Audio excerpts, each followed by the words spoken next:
শুল্ক বানে বিশ্বকে কোণঠাসা রাখতে ব্যস্ত মার্কিন প্রেসিডেন্ট ডোনাল্ড ট্রাম্প। কখনো ইউরোপ, কখনো ভারত। ট্রাম্পের অতিরিক্ত শুল্ক আরোপের হুমকি থেকে বাদ যাচ্ছে না কোনো দেশই। গেল বছরে রাশিয়া থেকে জ্বালানি কেনার জেরে ভারতীয় পণ্যে 50% শুল্ক বসায় ট্রাম্প প্রশাসন। এছাড়া সম্প্রতি গ্রিনল্যান্ড ইস্যুতে ইউরোপের 8 দেশের ওপর অতিরিক্ত 10% শুল্ক আরোপের হুমকিও দেন মার্কিন প্রেসিডেন্ট। পরে অবশ্য ন্যাটো মহাসচিবের সঙ্গে বৈঠকের পর সিদ্ধান্ত থেকে সরে আসেন ট্রাম্প।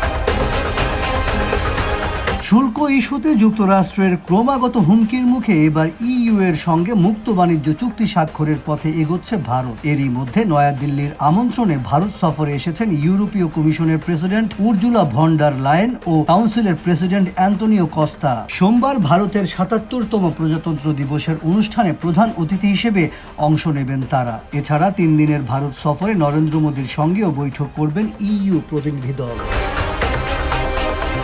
সবকিছু ঠিক থাকলে ২৭ জানুয়ারি ২০ বছর ধরে ঝুলে থাকা ইইউ ভারত মুক্ত বাণিজ্য চুক্তি স্বাক্ষর করবে দুই পক্ষ। এরই মধ্যে সম্ভাব্য চুক্তিটিকে মাদার অব অল ডিলস হিসেবে উল্লেখ করছেন বিশেষজ্ঞরা।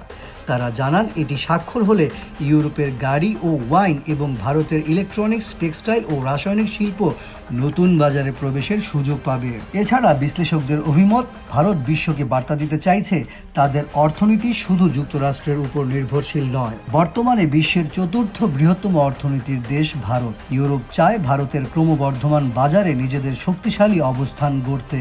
বিবিসি জানায় দুই পক্ষ এক হলে প্রায় 200 কোটি মানুষের মুক্ত বাজার তৈরি হবে। 2025 সালে ভারত ইউরোপে প্রায় $76 বিলিয়ন পণ্য রপ্তানি করে, বিপরীতে আমদানি করে $62 বিলিয়ন পণ্য। তবে সম্ভাবনার বিপরীতে রয়েছে কিছু সংশয়, কেননা নয়াদিল্লি কৃষকদের স্বার্থ রক্ষায় কৃষি ও দুগ্ধজাত পণ্যকে চুক্তি থেকে বাইরে রাখতে চায়। অন্যদিকে ইউরোপ পরিবেশ সুরক্ষার কথা বিবেচনা করে কার্বন ট্যাক্স চালু করেছে, যা ভারতের ক্ষুদ্র ও মাঝারি শিল্পের উপর বাড়তি চাপ তৈরি করবে।